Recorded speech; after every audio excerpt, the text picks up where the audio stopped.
사람이 살아갈 때에 다른 사람과 관계를 맺으면서 살아갑니다. 우리 모두가 모든 사람들과 관계가 돈독해지기를 우리 모두 기대합니다. 돈독한 관계 맺는 비결이 무엇입니까? 늘 감사한 마음 갖고 감사를 표현하는 것, 그 비결 아니겠어요? 자꾸 만날 때마다 불평해 보세요. 그럼 관계가 끊어지지요. 관계 깨지고 맙니다.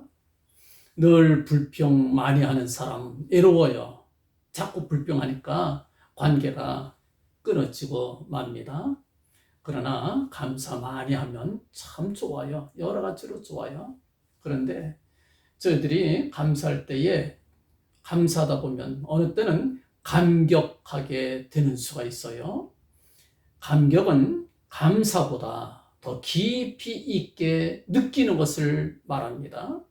감사는 우리 마음에만 머물러 있어요. 감사한 마음은 마음에 있지요. 근데 감격은 이것이 감정을 건드려서 우리 몸으로도 폭발합니다.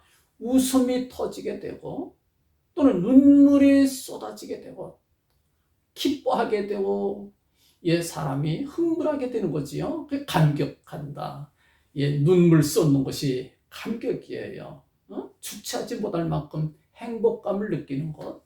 그럴 때에 의사들 얘기에 따르면 우리에게 각종 우리 몸에서 좋은 호르몬들이 또 쏟아져 나온대요. 감사 많이 하는 사람들이 병도 낫잖아요. 감사는 많이 하는 사람들이 건강하잖아요. 정신 건강에도 얼마나 좋은지 몰라요. 사람이 밝아지고 쾌활해집니다. 삶이 바뀌게 됩니다. 오늘 이 시간 우리 자신도 하나님의 말씀을 통해 성령의 감동으로 감격의 기쁨을 우리 모두 체험할 수 있기를 간절히 축원합니다. 우리가요, 감격의 비결을 성경에서 배워요. 왜냐하면 성경 전체가 감격입니다. 시작부터 끝까지 하나님의 말씀 전체가 우리에게 감격이에요.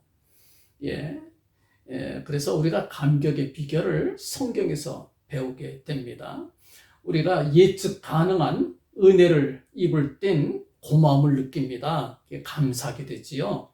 근데 예측하지 못한 또 우리가 생각하지 못한 그런 그 은혜를 입게 되면 그때 우리가 감격하게 됩니다. 감격이에요.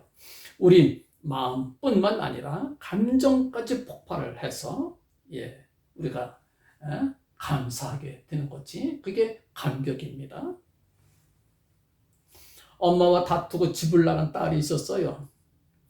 애지 생활하면서 몸도 마음도 다 병들었습니다. 딸은 엄마가 그리웠어요. 그러나 엄마한테 못 갑니다. 엄마한테 다시 쫓겨날 것이 두려워 집에 가지 못합니다. 엄마가 날 받아줄까? 엄마가 날 용서해 줄까? 확신이 서질 않았어요. 편지를 씁니다. 엄마가 날 용서해 주고 날 받아주신다면 집 앞에 느티나무에 노란 수건 하나만 좀 걸어주세요. 수건이 걸려 있으면 엄마가 날 용서해 준다는 뜻으로 알고 이제 집으로 들어갈게요. 만약 수건이 없으면 들어가지 않을게요. 그렇게 편지를 썼어요. 딸은 마음을 조아리면서 기차 타고 자기 집 앞을 지나갑니다. 보세요. 노란 수건이 하나도 없으면 어쩌겠어요? 그 실망이 얼마나 크겠어요? 그런데 막상 자기 집 앞으로 지나가면서 보니까 집 앞에 느티나무가 그냥 온통 노란 수건으로 가득 차 있는 거예요. 노란 수건 하나만 걸어놓게 되면 혹시나 딸이 못 볼까봐 나무 전체에 노란 수건을 뒤집어 놨어요. 걸어놨어요. 그 생각하지 못했던 광경을 보면서 딸은 감격하지 아니할 수가 없지요. 눈물을 펑펑 쏟으면서 엄마에게 달려갑니다. 예측하지 못한 기쁜 일이 벌어질 때에 사람은 감격하지요. 하나님께서 99세 먹은 노인네 아브라함에게 내가 네게 아들 주겠다 약속을 합니다. 그 부인은 89살이에요. 할머니, 할아버지에게 아들 주겠다 하나님 막 말씀하시는 거예요. 얼마나 말이 안 되는지 텐트 뒤에 있던 사라가, 그 부인이 그만 킥킥킥 떼고 웃었어요. 말도 안 된다 그 얘기예요. 그건 누가 그걸 믿냐 그 말입니다. 그럴 정도로 못 믿을 말이지만 여러분들, 하나님께서 노인네 아브람 품에 아들 안겨주셨어요. 얼마나 행복했는지 몰라요. 얼마나 기뻤는지 몰라요. 이름을 이삭이다. 웃음이다. 그렇게 진 거예요. 웃음보가 터지는 거예요. 볼 때마다 웃음보 터지는 거예요. 볼 때마다 감격이지요. 어느 날 하나님께서 그 아들을 또 제물로 번제로 바치라고 명령을 합니다. 번제가 뭡니까? 칼로 찔러 죽여서 각을 떠서 벌려놓고 불태워 죽이라는 얘기, 불태워서 드리라 그런 얘기예요. 와, 3일 길을 걸어가면서 아브라함이 그 착잡한 마음을 견딜 수 없는 것. 숨을 쉬지만 살아있는 게 아닙니다, 여러분들. 참, 어떻게 그 착잡한 마음을 추스릴 수가 있겠어요? 모리아의 한 산에 올라가서 제단을 쌓고 그 위에 아들을 눕혀놓습니다. 그리고 준비해간 칼을 들어서 찔러 죽이려고 하는 거예요. 찔러 죽이려 하는 그 순간 하나님께서 말씀하셨습니다. 아브라함아, 아브라함아, 그 아이에게 내 손을 대지 말라. 아무 일도 그에게 하지 말라. 내가 내 아들 독자라도 내게 아끼지 아니하였으니 내가 이자야 내가 하나님 경외한 줄을 알았노라. 창세기 22장 12절의 말씀이에요. 아슬아슬한 순간에 하나님 막아주셨어요. 이삭을 살려주시고 대신 수양을 한 마리 준비해 놓고 계셨습니다. 깜짝 놀랐지요. 예상이나 했겠어요? 이럴 줄 몰랐어요. 정말 상상하지 못할 일이었습니다. 감사 정도가 아닙니다. 감격하는 거지요. 성경에는 없지만 아마도 아브라함이 눈물 펑펑 쏟았을 겁니다. 하나님 너무너무 감사해요. 내가 하나님 너무너무 사랑해.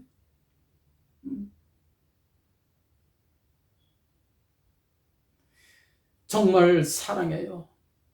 주님 사랑해요. 온 마음과 정성 다해 하나님의 신실한 친구가 되기를 원합니다. 아브라함 그렇게 노래하지 않았겠어요? 하나님께서는 계속 당신의 백성들을 감격시키십니다. 감격을 한번 체험하고 난 그런 그 사도들, 사도 바울은 하나님의 은혜를 설명할 때에 아주 최상급의 표현을 씁니다. 무엇을 말합니까? 말로 다 표현하기 어렵다 그런 얘기예요. 그 감격을 표현하는 겁니다. 감격을 어떻게 표현하겠어요? 하나님의 은혜를 이렇게 표현하여 측량할 수 없는 그리스도의 풍성. 여러분들 이 표현 쓰기는 우리가 그 사도 바울의 그 표현하지 못할 그 마음을 우리가 읽어야 됩니다. 에베소서 3장 8절 말씀이고요. 또 지식에 넘치는 그리스도의 사랑, 지식에 넘치는 그리스도의 사랑. 에베소서 3장 18절 말씀이고요. 우리의 온갖 구하는 것이나 생각하는 것에 더 넘치도록 능히 하실 이라고 에베소서 3장 20절에도 또 말씀을 합니다. 그냥 극상의 표현을 합니다. 한마디로 우리의 생각의 영역을 한없이 뛰어넘는 하나님의 은혜와 사랑이다. 그 말씀이지요. 그 인간의 모든 상식을 뛰어넘는 하나님의 사랑입니다. 우리의 상상을 뛰어넘을 때에 우린 감격하게 돼요. 우리 상상을 뛰어넘 예측하지 못하는 그런 그 사랑. 하나님께서 사무엘을 부르셨습니다. 이것도 성막에서 심부름하는 어린 아이였어요. 경험이라고는 하나도 없습니다. 아무것도 모르는 저 어린 아이였어요. 그 아이를 부르셔서 시대적인 큰 일꾼으로 하나님 쓰셨습니다. 상식을 초월해요. 엘리 제사장의 아들들이 둘씩이나 있었지만 다 제쳐놓고 사무엘을 쓰신 거예요. 그 사무엘 입장에서 얼마나 감격스럽겠어요. 하나님, 나 같은 어린아이를 부르셨네. 나 같은 사람을 부르셨네. 얼마나 감격스럽겠어요. 평생 그 감격 가운데서 그가 살았습니다. 하나님께서 어느 날 이새의 집으로 선지자 사무엘을 또 보냅니다. 사무엘 가서 그 8 아들들 중에 한 사람에게 기름을 부어서 왕 삼으라 하나님 보내셨어요. 8 아들들 중에 막내 아들 다윗, 들판에 나가 지금 양치고 있는 가장 어린 다윗을 불러서 결국 그 머리에 기름을 부으셨어요. 가장 나이 어리고 또 아버지 이새의 입장에서는 가장 경험이 부족한, 또 제대로 뭘 가르쳤겠어요? 들판 나가서 살았지요. 그러나 들판 나가서 살면서 하나님을 체험합니다. 하나님을 알았어요. 하나님을 예배했어요. 하나님을 체험했어요. 모두 놀랬지요. 감격입니다. 그 일평생 그 감격 가지고 다윗은 하나님을 더 잘 섬깁니다. 인류 역사상 가장 그 감격적인 순간이 누가복음 2장에 나옵니다. 하나님께서 독생성자 예수 그리스도 당신의 외아들을 우리에게 내어주셨습니다. 하나님께서 이 땅에 내려오신 거예요. 성육신 하신 겁니다. 몸을 입으신 사건입니다. 누구도 생각하지 못했어요. 심지어 하늘의 천사들까지도 예측 못했어요. 예수님 탄생했을 때에 천사들이 놀라가지고 그냥 찬송을 했어요. 천사들이, 천군이 지극히 높은 곳에서는 하나님께 영광이요, 땅에서는 기뻐하심을 입은 사람들 중에 평화로다. 누가복음 2장 14절의 말씀. 하나님께서 직접 이 땅에 내려오시리라고는 천사들도 생각 못했던 거예요. 여러분들, 우리 주님께서 이 땅에 오셨습니다. 다음 주일부터 우리가 대강절인데 이 크리스마스 시즌이 되는 겁니다. 우리 주님의 오심을 우리가 기념하는 시즌이 될 것입니다. 여러분들, 죄 지은 아담 이후로 우리 인류에게 저주가 들어왔어요. 인류 역사에, 전 인류 역사에 저주가 역사합니다. 사망과 애통과 곡하는 것과 아픈 것이 끊이질 않았습니다. 인류 역사에 이 저주가 그친 적이 한 번도 없었어요. 그러나 우리 하나님께서 이 저주를 그치고 영원한 나라, 행복한 나라, 영원토록 기뻐하고 즐거워하는 거룩한 나라 우리에게 주시기 위하여 구속의 역사를 시작합니다. 우리에게 영원한 생명 주시기 위하여 놀라운 일을 벌리셨어요. 당신의 독생성자 예수 그리스도를 우리에게 보내주셔서 우리를 대신하여, 우리가 지은 모든 죄를 대신하여 십자가 위에서 피 흘리도록 하신 겁니다. 이 놀라운 사건을 누구도 예측하지 못했어요. 심지어 그의 제자 베드로까지도 그의 발길을 막아서지 않았습니까? 여러분들, 하나님의 사랑은 우리의 상상을 뛰어넘습니다. 그 사랑에 감전되고 나면, 우리가 전기에 감전되듯이 하나님의 사랑에 감전되고 나면 우리의 삶이 달라지지요. 달라질 수밖에 없어요. 멘붕이라고 그러죠. 멘탈 붕괴, 멘탈이 나가버리는 거, 정신줄이 그냥 풀어지는 거, 멘붕이 되는 거예요. 감격하게 되는 거지요. 주님께서 부활하셨습니다. 승천하셨습니다. 우리에게 성령 보내주셨어요. 이 모든 일련의 사건들이 모두 우리에게는 감격입니다. 주님을 체험한 제자들, 성령을 체험한 제자들은 감격 속에서 살았습니다. 주님의 그 영광의 부활, 얼마나 찬란한지 그걸 한번 체험한 사도 바울은 평생 그 감격을 잊지 못했어요. 그 감격. 멘탈 붕괴된 거예요. 멘탈 붕괴된 거예요. 그가 얼마나 멘탈 붕괴가 됐는지 무서운 걸 몰라요. 무서운 걸. 죽음조차 두려워하지 않았다니까요. 죽음조차. 멘탈 붕괴된 거 아니겠어요? 죽음조차 두려워하지 않았어요. 주님께서 나 위하여 십자가를 지셨는데 무엇이 두려우랴? 그거지요. 두려울 것이 없었어요. 하나님께서 나를 위하여 당신의 독생 성자 예수를 아낌없이 주셨는데 무엇을 더 아끼시랴? 그의 영원한 나라도 우리에게 주실 것이다. 믿었어요. 아들 주신 걸 보니까 더 이상 아까울 것 없다. 그 나라도 주실 것이다. 그렇게 믿었던 거지요. 여러분들도 그렇게 믿으시나요? 이것이 사도 바울의 믿음이고 오늘 우리들의 믿음 아니겠어요?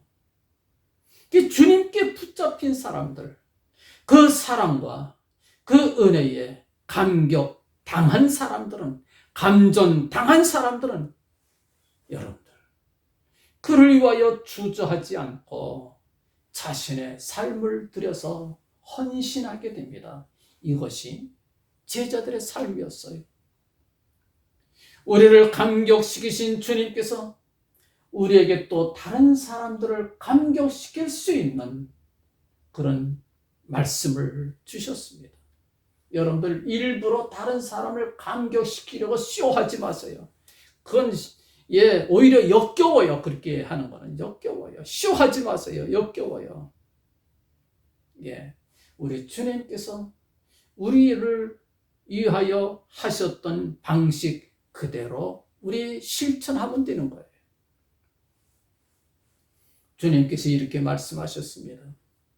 속옷을 가지고자 하는 자에게 겉옷까지 갖추게 하며 너로 억지로 오리를 가자 하거든 그 사람과 심리를 동행하고. 마태복음 5장 40절 41절에 말씀하셨어요. 이게 무슨 뜻이지요? 상식을 벗어나란 얘기입니다. 상대방 요구를 더하란 얘기입니다. 예상을 뒤엎으란 얘기예요. 오리를 가자 하면 심리를 가져라. 헛고생하란 얘기지요. 쓸모없는 일도 하라. 그 얘기입니다. 기대 밖으로 도와주는 것, 최선을 다해 도와주는 것. 이럴 때에 상대방은 감사하는 정도가 아니라 감격하게 됩니다. 눈물 쏟아요. 멘탈이 붕괴되지요. 멘탈 붕괴되지. 우리 중에 이런 감정들이 많아야 되지 않겠어요? 말씀 순종만 하세요. 감격은 저절로 따라옵니다. 성령께서 함께 하시잖아요. 전도는 이렇게 하는 거예요. 감격을 주고 나면 예수 믿지 말라. 그래도 예수 믿는 거예요. 진짜 죽을 영혼을 살릴 수 있다고 하는 것. 이게 능력이지요. 예수 믿는 이들의 능력이 바로 여기 있다 말할 수 있겠습니다. 우리는 이런 감격을 만들어내는 사람들이 되기를 소원합니다. 어떻게 하면 이런 감격을 만들어내는 사람이 될 수 있느냐? 이 말씀 결론으로 여러분들 함께 생각합니다. 우리가 먼저 감격을 체험을 해야 돼요. 우리 먼저. 내 속에 불덩어리 같은 감격이 살아있어야, 살아있어야 다른 사람들을 감격시킬 수 있지 않겠어요?